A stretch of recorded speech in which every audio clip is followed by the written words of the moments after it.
यदि कोई आदमी बिजनेस करता है तो उस बिजनेस के महत्व को जानता है। किसी भी प्रकार का काम आदमी करता है उसके महत्व को वह जानता है और उसे जानने का प्रयास करता है।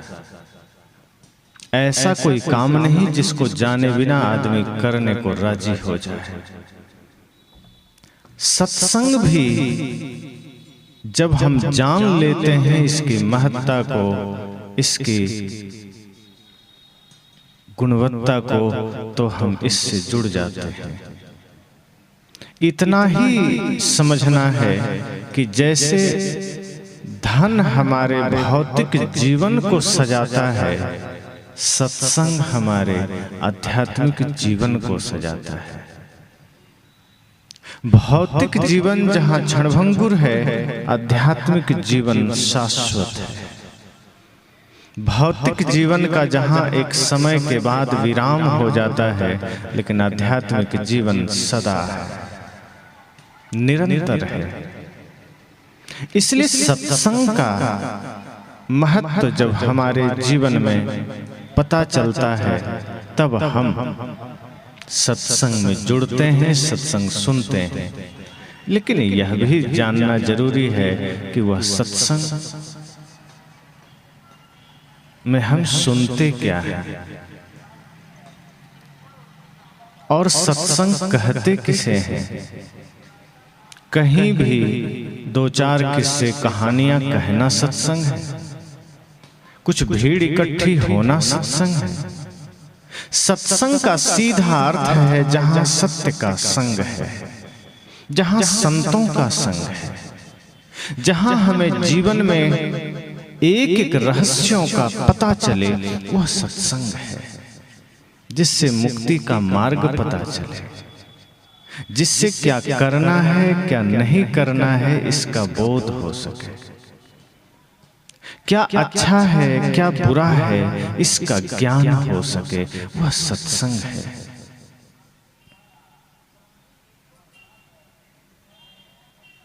और निश्चय ही यह सत्संग 3 दिनों तक चलेगा।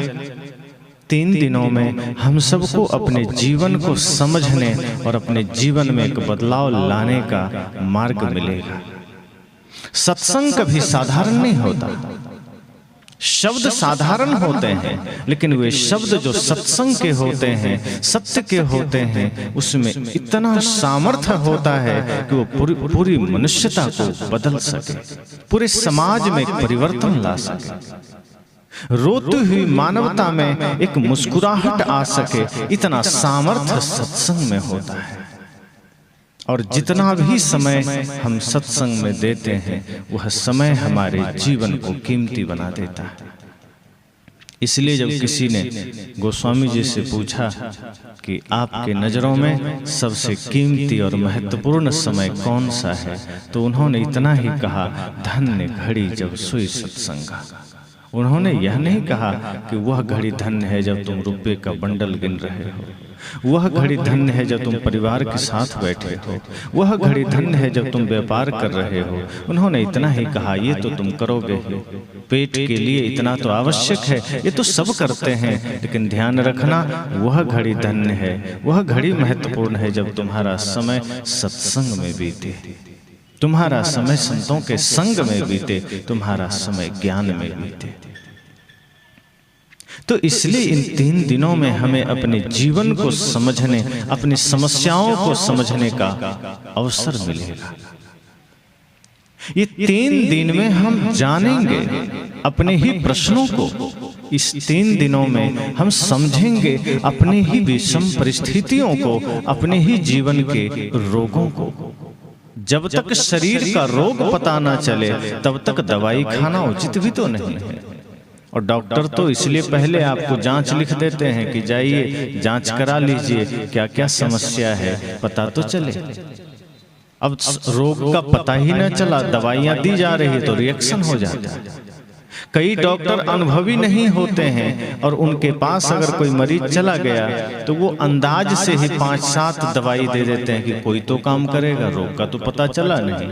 अब एक काम कर गया, 5 रिएक्शन कर गया और बीमारी बढ़ जाती है। जीवन में भी यही बात है। जब तक हमें अपने ही जीवन के प्रश्नों का पता ना हो, अपने ही रोगों का पता ना हो कि हमारे मन में रोग कौन कौन से हैं, तब तक उसका समाधान नहीं होता। हालांकि सत्संग आयुर्वेद की तरह है कि अगर 10-5 बीमारी भी है और एक का ही पता चला तो सत्संग एक साथ सबका समाधान कर देता है, नुकसान नहीं करता। सत्संग आयुर्वेद समझना कि यदि हमें इतना पता चला कि हमारे मन में कोई विकार है, कोई द्वेष है, कोई दोष है, कोई छल कपट है, तो सत्संग उन सबको एक साथ मिटा देता है। किसी भी प्रकार की समस्या हमारे मन में, हमारे जीवन में है, सत्संग उसे मिटा देता है। लेकिन मिटने को राजी हो तब तो। अगर हम अपने दोषों को छोड़ने को राजी हैं तो छूट जाएंगे, अगर हम उसे पकड़ने को राजी हैं तो छूटेंगे नहीं, कितना भी हम सत्संग में बैठे। सदगुरु ने कहा ना, पानी में मीन प्यासी मुझे सुन सुन आवत हासी।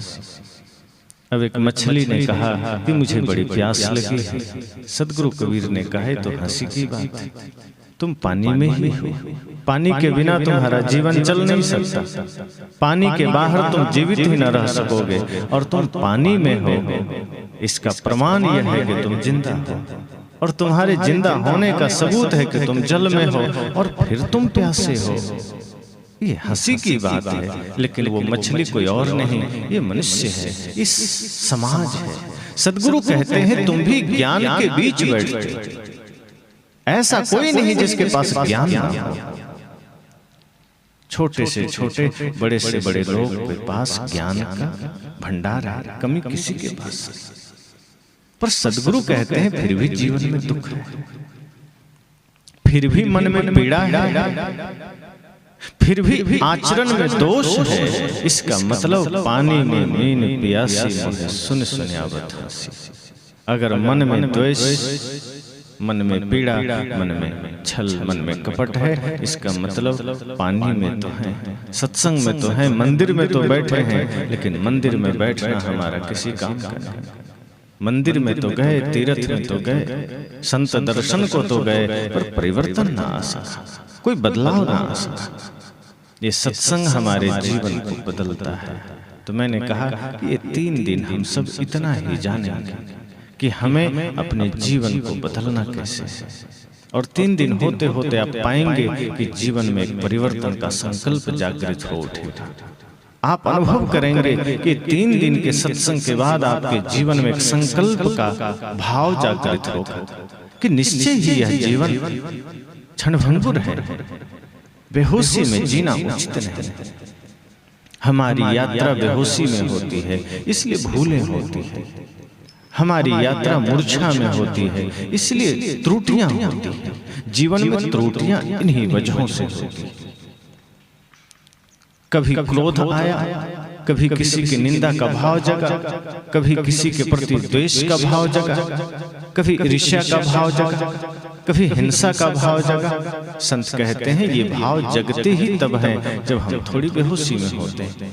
आप अनुभव करेंगे, आप किसी पर क्रोध कर देते हैं, किसी को अपशब्द कह देते हैं, और कहने के कुछ देर बाद आपको महसूस होता है और आप कहते हैं ओह, चाहते तो नहीं थे, पता नहीं कैसे मुख से गुस्सा के शब्द निकल गए, कैसे गालियां निकल गई।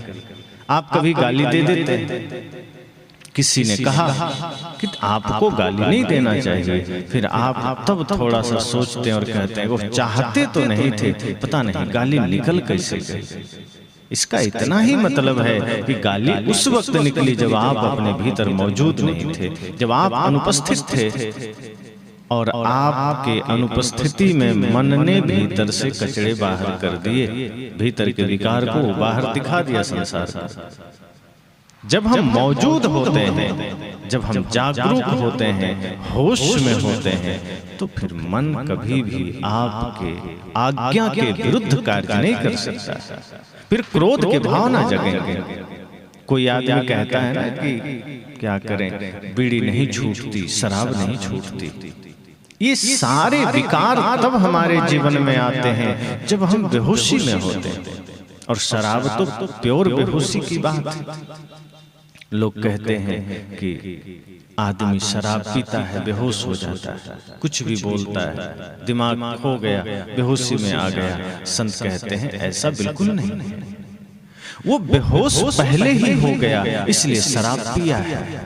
अगर होश में होता तो शराब छूता ही नहीं।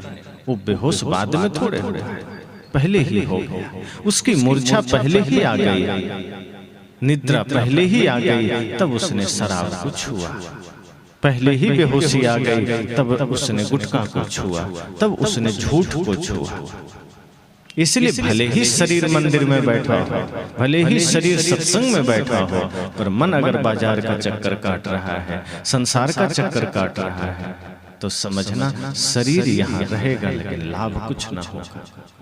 इसलिए मैंने कहा कि ये 3 दिन का सत्संग हमारे जीवन को बदलने के लिए, और ये संकल्प लेकर अगर बैठेंगे तो यह सत्संग हमारे जीवन के समस्याओं का समाधान बन सकता है। अगर यह संकल्प लेकर बैठेंगे तो यह सत्संग हमारे जीवन के प्रश्नों का उत्तर बन सकता है। सामाजिक रूप से, पारिवारिक रूप से, राजनीतिक रूप से, आध्यात्मिक रूप से जो कुछ भी हमारे जीवन में संकल्प होगा वो सारे संकल्प पूरे हो सकते हैं।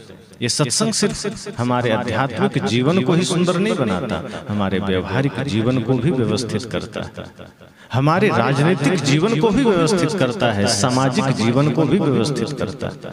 सदगुरु कबीर यह नहीं कहते कि सिर्फ ध्यान करने बैठ जाओ और काम बन गया। वे कहते हैं अगर चलते चलते भी तुम्हें बढ़िया से सत्संग का भाव भीतर है तो तुम चलते चलते सत्संग कर सकते हो, बैठने की जरूरत नहीं।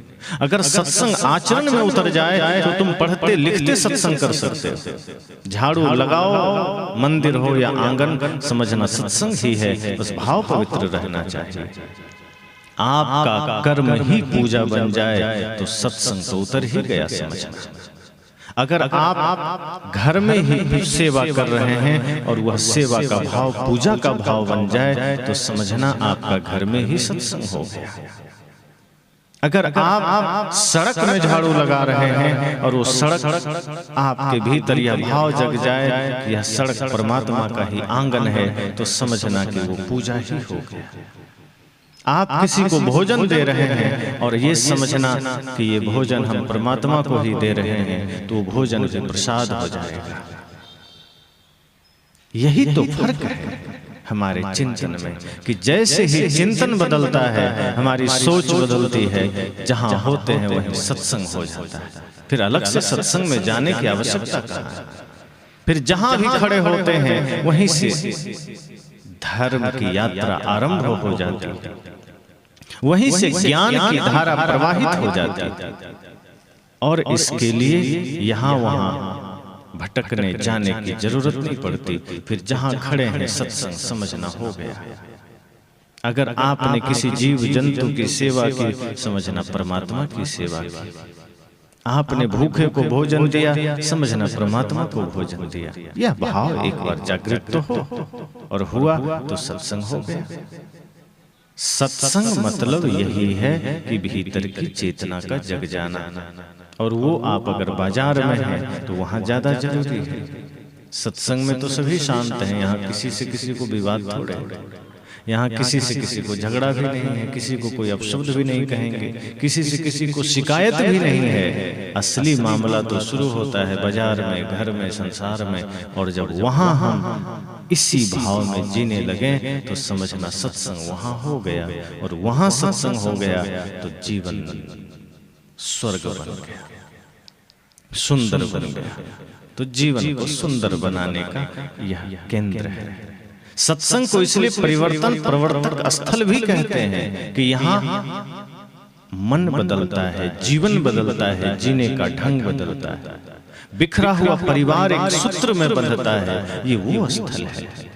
बिखरा हुआ मन शांत होता है, टूटे हुए दिल जुड़ते हैं। जीवन में पैदा हुई अश्रद्धा श्रद्धा में बदलती है। यहाँ से हम जानते हैं कि माता पिता, गुरु और राष्ट्र के प्रति हमारा समर्पण कैसा हो, हमारी श्रद्धा कैसी हो। हम सत्संग कर तो लेते हैं, लेकिन न माँ बाप के प्रति हमारा समर्पण होता है, न राष्ट्र के प्रति, न गुरु के प्रति। आज जो देश में इतने सारे आडंबर हैं, इतनी सारी समस्याएं हैं, क्यों है? क्योंकि सत्संग और हमारे बीच थोड़ी दूरी हो गई है। कहने और करने के बीच थोड़ी दूरी हो गई है। जिस दिन कहने करने के बीच एकता हो जाए, कथनी और करनी एक हो जाए, उस दिन सत्संग समाज में परिवर्तन ले आ सकता है। उस दिन इस समाज में फैले हुए बुराइयां मिट सकती है। एक बार एक सभा लगी थी, राजा भोज की सभा थी। राजा के सभा में एक प्रश्न आया। प्रश्न यह आया कि सबसे बड़ी दूरी किसके बीच है? तो काफी लोग बैठे थे। एक व्यक्ति खड़ा हुआ, कहा मेरे ख्याल से तो मेरे घर से और खेत की दूरी बहुत बड़ी दूरी, मुझे जाने का मन ही नहीं करता, इसलिए खेती खराब हो जाती है। आलसी आदमी था, उसने उसे ही ज्यादा दूरी समझा। इतना आलसी था कि खेत भी जाने में बोझ लगता था। उसने कहा राजन, मेरे घर से खेत की दूरी बड़ी दूरी है, मैं जा नहीं सकता। तो लोग थोड़ा हंसे, लेकिन राजा ने कहा कोई बात नहीं, इसने अपने मन की बात कही, अच्छी बात है। तो क्या यह मान लें कि घर से खेत की दूरी सबसे बड़ी दूरी है? तो दरबारियों ने कहा नहीं, ये कैसे हो सकता? खेत तो ऐसे भी टहलते 2-4 मिनट में, 10 मिनट में लोग पहुंच जाते हैं, ये दूरी बड़ी दूरी नहीं है। तो राजा ने कहा फिर अगला बताओ। दूसरा आदमी खड़ा हुआ, उसने कहा मेरे ख्याल से घर से दिल्ली की दूरी सबसे बड़ी दूरी है, क्योंकि सब कोई जा नहीं सकता, बड़ी मुश्किल है। तभी तीसरा आदमी हंसा, कहा ये भी कोई बात है, घर से दिल्ली, आजकल तो फ्लाइट की सुविधा है, ट्रेन की सुविधा है, जब बैठो पहुंच जाओ, शाम बैठो सुबह पहुंच जाओ। फ्लाइट में 1.5 से 2 घंटे लगते हैं, ये भी कोई दूरी तो नाप ली गई। तो राजा ने कहा इससे भी पूरी दूरी नहीं मानी जा सकती। तो तीसरे ने कहा कि मेरे ख्याल से घर से अमेरिका की दूरी सबसे बड़ी दूरी है, जहां सब नहीं जा सकते। तब लोग थोड़ा सा सोचने लगे कि बात तो सही कह रहा है, दम है थोड़ी बातों में। तब कहा मान लें घर से अमेरिका की दूरी सबसे बड़ी दूरी। तो लोगों ने कहा अब तो मानना ही पड़ेगा। लेकिन एक और ज्ञानी बैठा था चौथा, उसने कहा ये भी कोई दूरी है, अभी मैं न्यूयॉर्क से आया, बड़ा सरल है जाना, फ्लाइट से चले जाओ 18 से 20 घंटे में पहुंच जाओगे, कौन सी बड़ी दूरी है? दूरी नाप ली गई है, जितना किलोमीटर है वो पता है। तब लोगों ने कहा अब क्या है? तब उस चौथे व्यक्ति ने कहा कि सबसे बड़ी दूरी है घर से चांद की दूरी। अब लोग थोड़ा शांत हुए, कहा अब तो ये बहुत अंतिम बात हो गई लगता है, अब अमेरिका से ज्यादा दूरी तो चांद की है ही। तो पांचवा आदमी ने कहा कि तुम्हें पता है कि घर से चांद की जो दूरी है उसे भी नाप लिया गया है और वहां भी लोग पहुंच गए हैं, इसलिए घर से चांद की दूरी भी कोई दूरी नहीं है। तो कहा फिर? उसने कहा धरती से आकाश की दूरी सबसे बड़ी दूरी है। तभी छठा व्यक्ति खड़ा हुआ, कहा अरे ये धरती आकाश क्यों कर रहे हो? सीधी बात है, पाताल से आकाश की दूरी सबसे बड़ी दूरी है, अब इससे कोई बड़ी दूरी नहीं। अब सब शांत हो गए। कहा ये आकाश में तो सूर्य भी है, चांद भी है, मंगल भी है, सारे ग्रह आकाश में है, अब कहां से नापेंगे? निश्चय ही ये दूरी बड़ी दूरी होगी, और उसमें भी पाताल से बताया जा रहा है, तो पाताल से आकाश की दूरी सबसे बड़ी दूरी है। अब राजा ने कहा अब किसी के पास कोई उत्तर है? सब लोग शांत हो गए, कहने तो मुहर मार दे, फाइनल कर दे कि यह बात, यह दूरी सबसे बड़ी दूरी। सब शांत हो गए, सबने कहा जी राजा, ये पाताल से आकाश की दूरी इस ब्रह्मांड में सबसे बड़ी दूरी है, यह बात मान लेनी चाहिए। तभी एक बूढ़ा व्यक्ति आया, उसने कहा ठहरो अभी बहुत बाकी है। अब क्या बाकी है? अब तो सारी अंतिम बात हो गई। उसने कहा मैं समझ सकता हूँ कि घर से खेत की दूरी थोड़ी दूरी है, भारी जिसको लगे उसके लिए तो दूर ही है।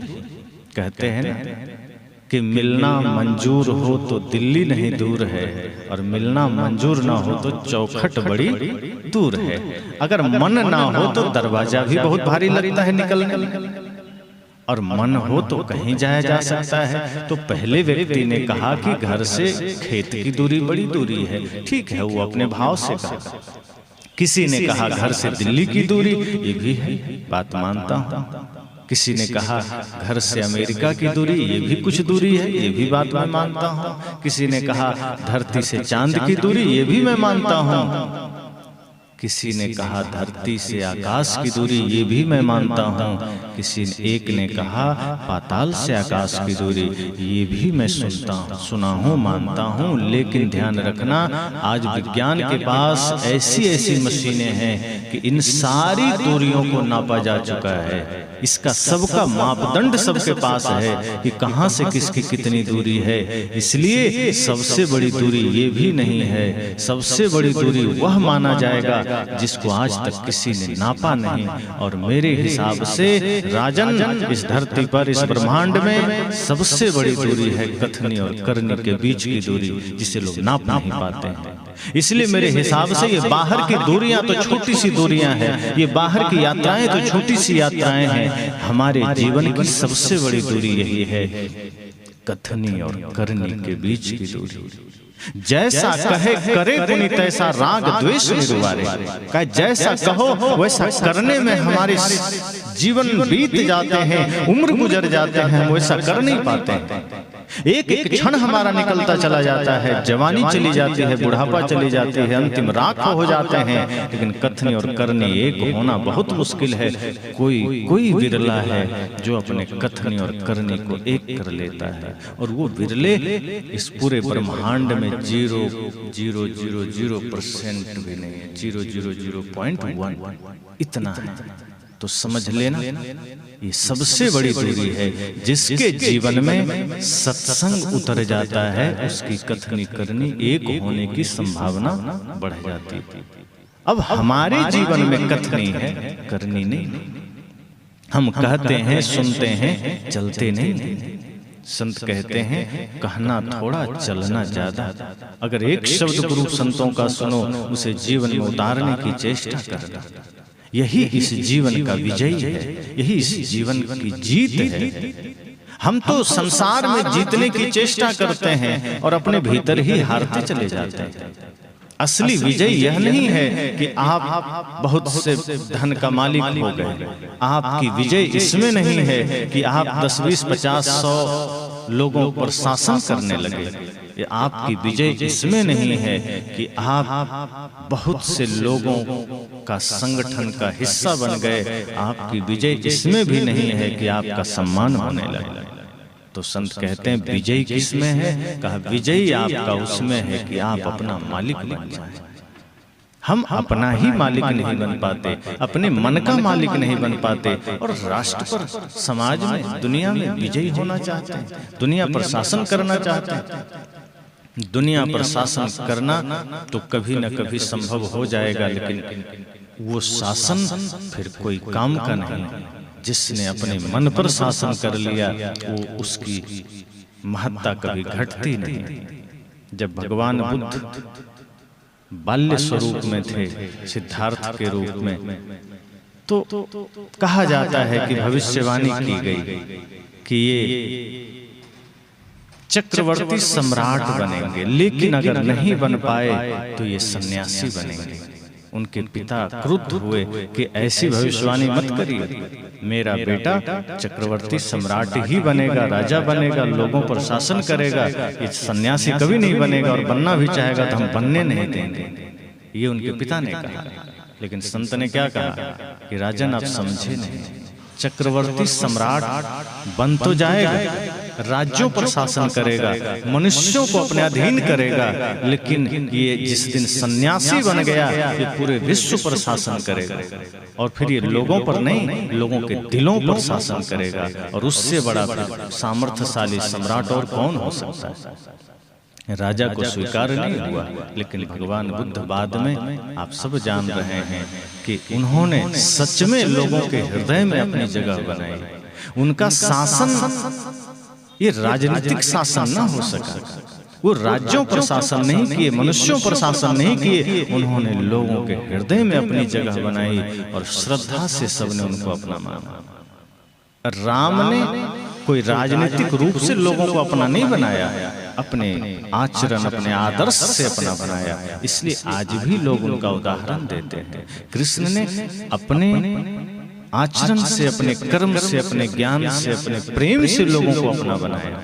इसलिए मैंने कहा, जब कथनी और करनी एक हो जाए तो समझना संसार में असली विजयी है।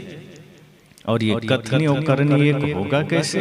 यही सत्संग से। ये सत्संग तो त्रिवेणी है, जहां से सारी धाराएं निकलती है। ज्ञान की, भक्ति की, वैराग्य की, सेवा की, साधना की, सत्य, अहिंसा, प्रेम, करुणा की। यहाँ जब हम खाली चित्त होकर बैठते हैं तो यहाँ से वो धाराएं हम सबके हृदय तक पहुँचती हैं।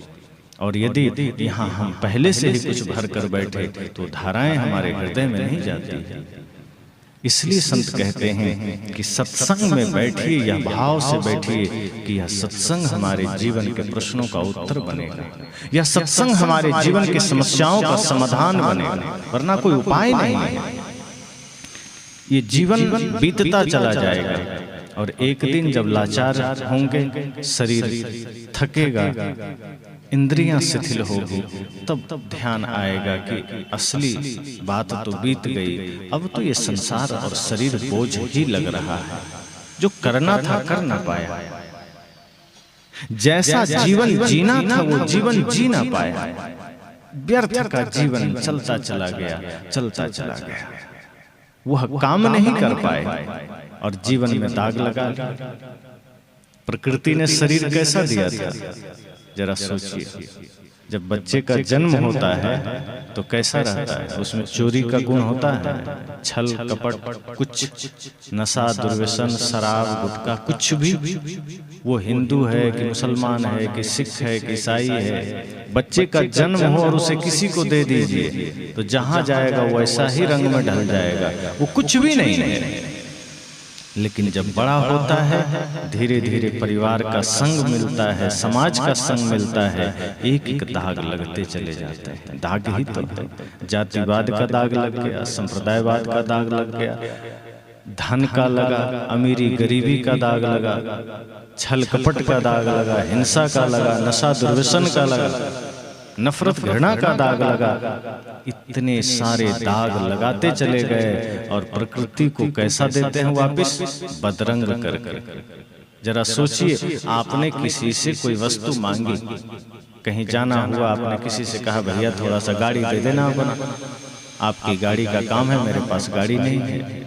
अब जिससे आपने गाड़ी मांगी वो आपको अच्छा कंडीशन में दिया, बढ़िया, सब कुछ सही, तेल पानी सब चेक करके दिया, टायर भी ठीक है, गाड़ी भी ठीक है, कहीं स्क्रैच नहीं है, और आपने गाड़ी से यात्रा की और दुर्भाग्य से गाड़ी में कोई स्क्रैच लग गया, गाड़ी पंचर हो गई, तो क्या करेंगे आप? ऐसे दे देंगे कि बनवा के देंगे? जिसका है बनवा के देंगे ना, ऐसे वो लेगा नहीं, और लेगा तो पैसा लेगा साथ में कि हमने तो सही सही दिया था, आपने बिगाड़ा है तो इसे सुधार करके दो। वहां तो हम सजग हो जाते हैं कि नहीं, जिसकी गाड़ी है जैसा मिला था वैसा देना है। लेकिन शरीर प्रकृति ने साफ सुथरा दिया था, प्रकृति ने शरीर पवित्र रूप में दिया था, सौम्य रूप में दिया था, निश्चल रूप में दिया था, निष्कपट रूप में दिया था। तभी तो बच्चे को भगवान का रूप कहते हैं। बच्चे को देखना, उसकी आंखों में सौम्यता नजर आएगी, उसके आंखों में प्रेम और समर्पण नजर आएगा, सच्चाई नजर आएगी। वो कोई घटना देख ले, आप लाख कोशिश करिए कि नहीं ये मत बोलना किसी से, वो ज्यों का त्यों बोलेगा, कोई झूठ उसके मन पर सवार नहीं हो सकता। वो स्वरूप ही भगवान का स्वरूप होता है, लेकिन धीरे धीरे धीरे धीरे बदरंग हो जाता है। तो प्रकृति ने जीवन दिया कितना सुंदर पवित्र, लेकिन धीरे धीरे हम उसे रंगते चले गए, धीरे धीरे हिंसा सवार हुई, और जैसे जैसे आयु बढ़ती गई वही आंखें जो सौम्य नजर आती थी, पवित्र नजर आती थी, आप देखना उम्र बढ़ते बढ़ते आंखों में क्रूरता झलकने लगती है, आंखों में छल नजर आने लगता है, झूठ नजर आने लगता है, वो पवित्रता रह नहीं जाती। बहुत कम लोग हैं जो अपनी पवित्रता बचा कर रखते हैं। गंदगी भर जाती है। आपके कपड़े में कोई दाग लग जाए, आप खुद से छुड़ा लेते हैं, केमिकल लाकर साबुन से छुड़ा लेते हैं। जीवन में दाग लगता जा रहा है, छुड़ाने को कोई तैयार नहीं। कहीं क्रोध का दाग लगा, कहीं छल का, कहीं काम का, कहीं ईर्ष्या का, कहीं द्वेष का, कहीं घृणा का। हम उन दागों को सजा के रखते चले जाते हैं, उसे मिटाने का प्रयास नहीं करते। प्रकृति ने साफ जीवन दिया था, सुथरा जीवन दिया था। जब दांत आए जन्म के कुछ दिन के बाद, तो दांत कैसे थे? मोती के समान चमकते थे, एक जैसे। लेकिन बाद में कुसंग में पड़कर गुटखा खाने लगे, तंबाकू खाने लगे, बीड़ी पीने लगे, तो जो दांत मोती के समान था, बाद में कचड़ा खाते खाते कैसा हो गया? डामर के समान, जैसे कि मुंह में डामर डाल दिए किसी। अब मुख है, कितना पवित्र जगह। इसी से हम भगवान का नाम लेते हैं, गुरु का नाम लेते हैं, इसी से प्रसाद ग्रहण करते हैं, और इसी में हमने कचड़ा भी डाल लिया। गुटखा कचड़ा ही तो, और क्या है? बीड़ी क्या है? जहर। सिगरेट जहर है। तो जो मुख पवित्र है, भगवान के मंदिर का दरवाजा है ये मुख, और इसी शरीर रूपी मंदिर के दरवाजे में हमने कचरा डाल दिया, तो ये शरीर रूपी मंदिर अपवित्र हो गया। पर कोई बात नहीं, सदगुरु कबीर के पास बहुत मौके हैं। वे कहते हैं चिंता मत करना, कोई दाग लग जाए तो कोई बात नहीं, मनुष्य जीवन है, हो जाता है।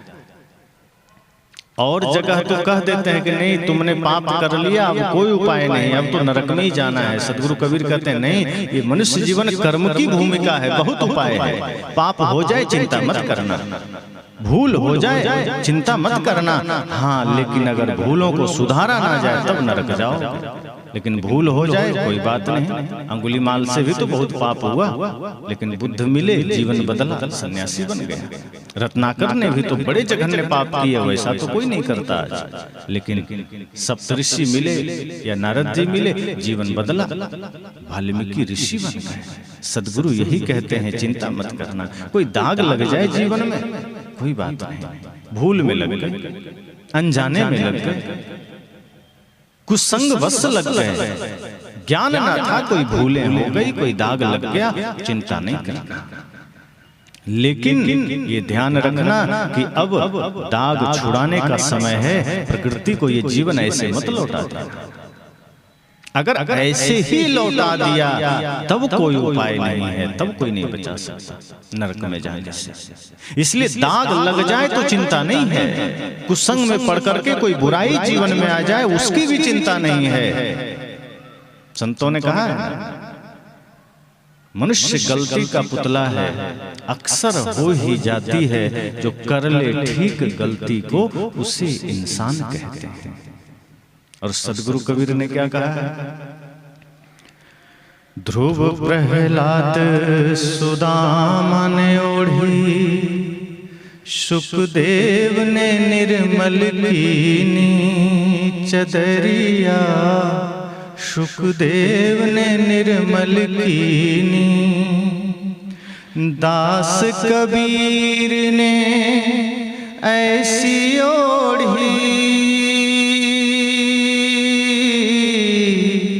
दास कबीर ने ऐसी ओढ़ी, ज्यों की त्यों धर दीनी चदरिया, झीनी रे झीनी के राम नाम रस भीनी चदरिया, झीनी रे झीनी। सदगुरु कहते हैं कि ध्रुव प्रहलाद ने भी शरीर रूपी चादर को ओढ़ा, थोड़े मोड़े दाग लगे नहीं कि उन्होंने उसे धो दिया, पवित्र कर दिया गुरु के संग में जाकर के। ऐसे ही अगर आपके जीवन में कोई दाग लग भी जाए तो चिंता मत करना। क्यों? क्योंकि गुरु धोबी सिसका पड़ा, क्योंकि गुरु धोबी मौजूद है। कपड़े के लिए हम धोबी के पास जाते हैं, कपड़े धुल जाते हैं, पर मन में कोई दाग लग जाए, जीवन में कोई दाग लग जाए तो सच्चे गुरु के पास जाना। गुरु भी आपके जीवन के दागों को छुड़ा देंगे। गुरु भी धोबी ही है, गुरु भी धोबी का ही काम करते हैं। और दूसरी बात, साहब ने कहा, दास कबीर ने खुद को संबोधित किया कि मैंने इस शरीर रूपी चादर को ऐसा ओढ़ा कि कुछ दाग लगने ही नहीं दिया, कोई कचरा आने ही न दिया। मैंने इतनी सावधानी से, इतनी सजगता से इस शरीर रूपी चादर को ओढ़ा कि ज्यों की त्यों धर दीनी चदरिया झीनी रे झीनी। उन्होंने कहा, मैंने ये चादर जैसा प्रकृति ने दिया था वैसा लौटा दिया। ये विजयी है हमारा। अगर हमने दाग लगा के दिया तो ये हार है, और दाग लगाना ही क्यों? भूल बस अगर हो जाए तो धो देना। कुसंग बस अगर शरीर में कोई रोग आ जाता है तो हम उसे ठीक करते हैं कि नहीं चलो एक दिन मरना ही है तो क्या ठीक करना, ऐसा कोई सोचते हैं? मान लो कोई रोग शरीर में आ जाए तो आप ये नहीं ना सोचते हैं कि बूढ़ा होकर तो मरेंगे ही, चलो ठीक है रहने दो बीमारी, क्या ठीक करना, पैसा खराब होगा। लेकिन आप ठीक करते हैं, बल्कि मृत्यु सैया पर लेटा हुआ आदमी भी अगर आखिरी सांस भी गिन रहा है तो आदमी सोचता है 10 लाख भी लग जाए इसको बचाने की चेष्टा करेंगे। क्यों? जब तक पैसे हैं, जब तक श्वास है, आप उम्मीद नहीं छोड़ते हो कि कोई रोग भी आ जाए तो हमें ठीक करना है। 90 साल का भी बुजुर्ग हैं और कोई तकलीफ शरीर में है तो अस्पताल में आप चिंता थोड़ी करते हैं। अगर कोई अच्छे पुत्र हैं तो चिंता नहीं करते। अब कोई कलयुगी बेटा है, वो तो सोचता है कि अच्छा हुआ गुजरे तो धन भी हमारा हो और खर्चा भी बचे। ऐसे भी लोग होते हैं जो माता पिता को वृद्धाश्रम में भेज दिए तो वो थोड़े सोचेंगे कि पिताजी को पैसा लगा के हम ठीक कर दें। वो तो सोचते हैं कि जितना जल्दी बूढ़ा गुजरे उतना आनंद है घर में, झूठे झंझट। लेकिन जो पुत्र वास्तव में श्रवण कुमार का के पद चिन्हों पर चल रहा है, जिसके लिए माता पिता महत्वपूर्ण है, उनके ही चरणों में तीर्थ है, उनके ही चरणों में धाम है, वो अंतिम तक चेष्टा करता है कि पिताजी बच जाए। क्योंकि पिता का होना ही वो अपने आप में ये समझता है कि भले ही हम सब कुछ कर रहे हैं, पर अगर पिता जिंदा है तो ये महसूस होता है कि सिर पर किसी का हाथ है, वो आनंदित होता है। इसी तरह संत कहते हैं, जीवन में कोई दाग लग जाए छुड़ाना, कुसंग बस कोई भूल हो जाए उसे ठीक करना, गलत संगत में पड़कर जीवन में कोई दोष आ जाए उसे मिटाना। और चेष्टा करिए कि यह जीवन बेदाग हो जाए, कोई दाग न रहे। जब बेदाग रहेगा और तब आप प्रकृति को लौटाएंगे तो खेद मन में नहीं होगा कि दाग लगे रह गए, बुराइयां पड़ी रह गई जीवन में, तब खेद नहीं होगा और यात्रा भी आनंददायी होगी। सदगुरु कबीर ने कहा कि जब दाग लगे तो छुड़ा लेना। गुरु संत के पास ये सामर्थ्य है, ये ज्ञान उनका इतना पावरफुल है कि अगर हमने स्वयं को समर्पित कर दिया गुरु को तो गुरु हमारे जीवन के दाग छुड़ा देते हैं, हमारे मन के दाग छुड़ा देते हैं। शरीर के दाग, शरीर की बीमारी, कपड़े के दाग ये बाहर छूटेंगे, लेकिन मन के दाग सत्संग में छूटेंगे। इसलिए बाहर हम यह सोचें कि चलो कोई बात नहीं, मन में दाग है तो चल जाएगा, नहीं चलेगा। मन के दाग जरूरी है छूटना। तो ये 3 दिन का सत्संग हम सबको जागृत करेगा। ये समझना पहला सत्र है, यह आरंभ है हमारे जीवन के उद्देश्यों को जानने का। ये आरंभ है हमारी यात्रा का कि हम एक धर्म की यात्रा पर चल सकें, हम कर्म की यात्रा पर चल सकें, जहां कर्म और धर्म एक होगा। अंतिम दिन होते होते आप ये अनुभव करेंगे कि जहां एक और कर्म की धारा है, दूसरी तरफ धर्म की धारा है, दोनों को एक होना है। जब कर्म धर्म, धर्म कर्म बन जाए तब समझना जीवन में विजयी हुआ। कर्म अलग न रहे, धर्म अलग न रहे। जब हम दोनों को अलग करते हैं तभी तो भूलें होती हैं। अब भगवान कृष्ण ने गीता में कहा ना, कर्म करो लेकिन फल की इच्छा ना करो। सब जानते हैं। तो एक चोर ने कहा कि मैं चोरी करता हूं तो कर्म ही तो करता हूं, फिर क्या दिक्कत, हम भी फल की इच्छा नहीं करते, अच्छा ही तो करते, पुण्य ही तो है। तो भगवान भी कहते हैं कर्म करो। संत ने कहा, उन्होंने भगवान ने यह कहा कि कर्म करो फल की इच्छा ना करो, लेकिन ध्यान रखना अगर तुमने पाप कर्म किए हैं तो फल की इच्छा जरूर रखना, क्योंकि फिर अगर तुमने कांटे बोए हैं तो फल हाथ में नहीं आएगा, फूल भी नहीं मिलेगा। कर्म सही करना तब निश्चिंत हो जाना। अगर आपके द्वारा पवित्र कर्म हो रहे हैं, शुभ कर्म हो रहे हैं, तो निश्चिंत रहिए कि अच्छा ही मिलेगा। लेकिन भूल हो गई है जीवन में, कोई पाप कर्म हो गया है, तो सजग रहना कि कब थपेड़ा पड़ेगा कर्म का पता नहीं, कब चोट पड़ेगी यमराज का पता नहीं, तब तो चिंता करनी पड़ेगी। मान लीजिए आप कहीं दान कराए कुछ, जीवन में ही समझिए इस गणित को। आपने किसी को कुछ दान कर दिया, अभी ठंडी का समय है, आप कंबल बांटाए, बच्चों को कलम किताब बांटाए, किसी भूखे को भोजन बांटाए, तो घर आने पर आप चिंता करेंगे? मन में विचलन रहेगा, मन में उद्वेग रहेगा? नहीं रहेगा। आपको शांति मिलेगी कि आज मैंने किसी को कुछ दिया है, आज मैंने किसी भूखे को भोजन दिया, किसी प्यासे को पानी दिया। आप तो बल्कि बखान करेंगे, खुलेआम चौराहे पर बैठेंगे तो आपका सीना गर्व से चौड़ा रहेगा कि नहीं, मैंने किसी का दिल नहीं दुखाया, आज मैंने लोगों के आंसू पोंछे हैं, मैंने दूसरों की पीड़ा को हरा है। आप गौरवान्वित होंगे। लेकिन जरा सोचना कि आप कहीं चोरी करके आ जाइए, आप घर में भी रहिएगा तो आपको अगर एक चूहा भी गुजरेगा तो पुलिस तो नहीं, आपको भय सवार होगा, आप निश्चिंत नहीं रहेंगे, आप चिंता में रहेंगे। अपना घर का भी बच्चा कहीं इधर उधर खुर खार किया, आप तुरंत घबरा जाएंगे, कोई गाड़ी तो नहीं गुजरी, कहीं पुलिस तो नहीं।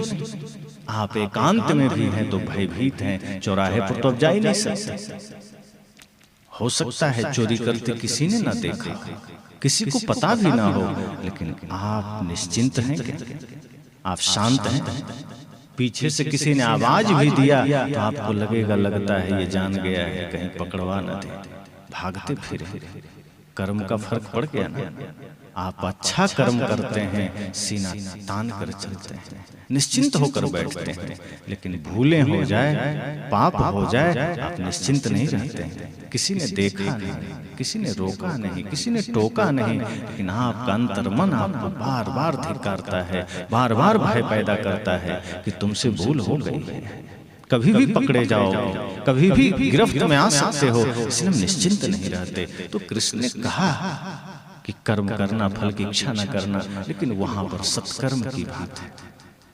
इसलिए अगर कोई ये सोचता है कि मैं कर्म तो कर ही रहा हूँ, हिंसा कर रहा हूँ, चोरी कर रहा हूँ, जुआ खेल रहा हूँ, छल कर रहा हूँ, सब कर्म है, लेकिन ये कर्म दुष्कर्म है, कुकर्म है, अपवित्र कर्म है। वो कर्म हो जाए तो चिंता जरूर करना। फिर वहां भगवान कृष्ण से निवेदन करना कि भगवान आपने कहा तो है, लेकिन वह कर्म अगर हमसे कोई भूल हुई है तो चिंता तो करनी पड़ेगी, अगर हमसे कोई त्रुटि हुई है चिंता तो करनी पड़ेगी, अगर हमने किसी का दिल दुखाया है तो चिंता तो करनी पड़ेगी, अगर हमने कोई पाप किया है, कुदृष्टि किया है, व्यभिचार किया है, हिंसा किया है, तो चिंता तो करनी पड़ेगी, क्योंकि उसका फल बहुत भयंकर होगा। निश्चिंत नहीं रह सकते। अगर आग में हाथ डाल दिया है तो चिंता तो करनी पड़ेगी, क्योंकि उसकी पीड़ा बहुत भयंकर होगी। इसलिए कर्म अगर करते हैं तो निश्चिंत तब होंगे जब वो कर्म सत्कर्म होगा, पवित्र कर्म होगा। और यदि कुछ बुरे कर्म हो गए, कुछ त्रुटियां हो गई, तो सदगुरु कहते हैं चिंता मत करना, हो जाए उसी दिन संकल्प लेना कि ये भूल हमारे जीवन में हुई है, ये त्रुटि हमारे जीवन में हुई है, हमने भूल की है, अब आगे सुधार कर लेंगे। भूलों से सुधारना, स्वयं को बदलना।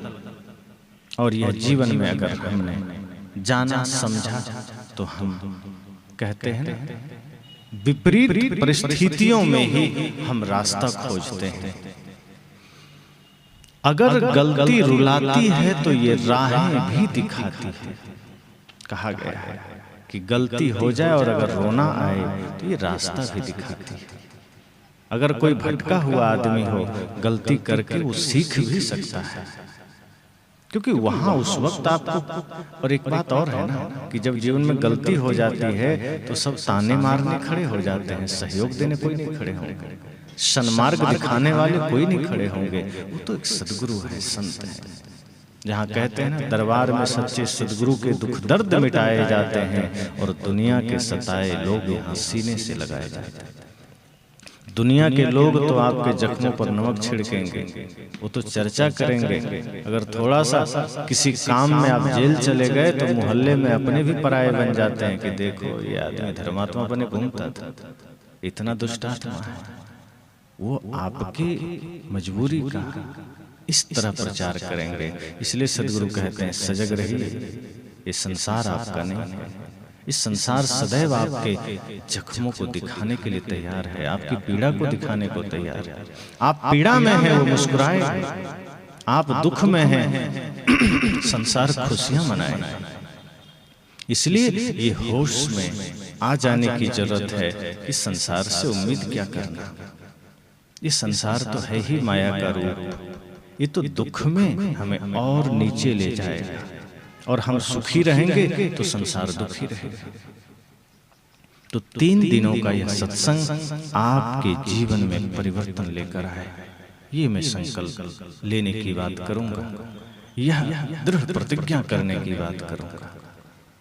क्योंकि कब क्या हो ये कोई नहीं जानता। सत्संग हमारे जीवन के उद्देश्य को पूरा करता है, भौतिक नहीं, आध्यात्मिक। हम भौतिक उद्देश्य को लेकर आ गए तो सत्संग से कोई उम्मीद नहीं रखना। एक जगह सत्संग चल रहा था, एक माता सत्संग सुनने आई। उन्होंने कहा, गुरुजी मैं आपसे दीक्षा लेना चाहती हूँ और सत्संग भी सुनती हूँ, ये बताना कि आपका सत्संग सुनेंगे तो मेरा घर बन जाएगा। मैंने कहा, मैं ईंट और छड़ सीमेंट थोड़े बेचता हूँ, घर कैसे बन जाएगा? सत्संग सुनने से घर तो नहीं बनेगा। हाँ, आपके घर में शांति जरूर आ जाएगी। आध्यात्मिक रूप से कहूं तो वास्तव में घर बन जाएगा। घर मतलब जहां परिवार रहते हैं वो बन जाएगा, वो बिगड़ेगा नहीं। सत्संग से आपके मन में शांति आ जाएगी। समस्या यह है कि हम बाहरी धन को तो इतना महत्व दे देते हैं कि लगता है वही सब कुछ है, लेकिन जो शांति का धन है हम इसे छोटा कर लेते हैं। इसलिए इसके महत्व को हम नहीं जानते। ये महत्व जानना हो तो माता सबरी से पूछना।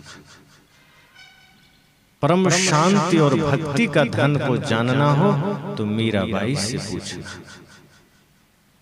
विदुर जी से पूछना कि परम शांति का धन की क्या कीमत हो सकती है। पूरे दुनिया के खजाने एक और शांति का धन एक और, फिर भी तुलना नहीं। क्योंकि पूरी धरती को भी लुटा दो तो भी शांति नहीं मिलेगी। शांति मन की निर्मलता से मिलती है, और मन की निर्मलता का सूत्र सत्संग से मिलता है। कोई आदमी खूब पैसे कमा ले और भूख न लगे तो पूछना उसका दुख कितना भयंकर है।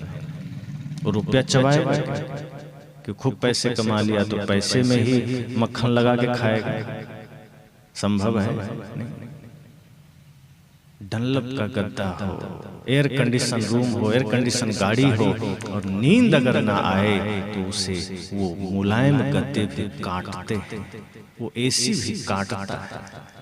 लेकिन अगर आपके जीवन में संतोष है, मन निर्मल है, तो कंकड़ पर भी सो जाओ, खर्राटे की नींद आएगी, चिंता नहीं।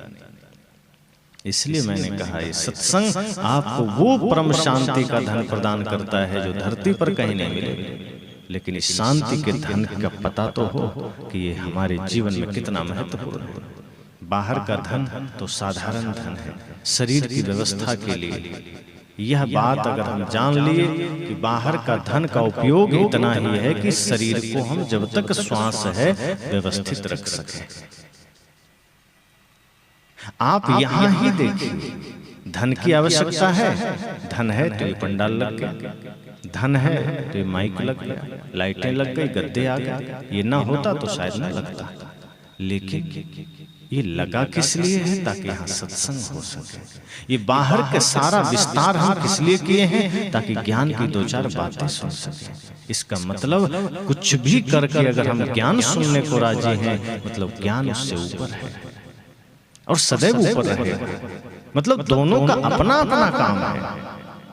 शरीर है, भोजन देना ही पड़ेगा, कपड़े देने ही पड़ेंगे, घर चाहिए ही चाहिए। सदगुरु यह नहीं कहते कि धन है तो लुटा दो, शरीर में रोग लग जाए तो ठीक ना करो, कपड़े फाड़ के फेंक दो। सदगुरु कहते हैं शरीर आपका साधन है, इसका भी ध्यान रखना, इसका भी ख्याल रखना, इसको भी व्यवस्थित रखना, क्योंकि यही आपको मुक्ति तक ले जाएगा। लेकिन इसी पर अटक मत जाना, साधन में अटक मत जाना। ये साधन है, लक्ष्य पर ध्यान रखना। धन मार्ग है, यात्रा है, मंजिल धर्म है। तो धर्म तक जाना है, परम शांति तक जाना है, तो ये सहायक है। इसलिए पहला दिन, पहला सत्र है। सभी को हृदय से शुभकामनाएं हैं कि आगे ऐसे ही तन थिर मन थिर सुरति निरति थिर हो, इस भाव के साथ इस सत्संग में उपस्थित रहेंगे।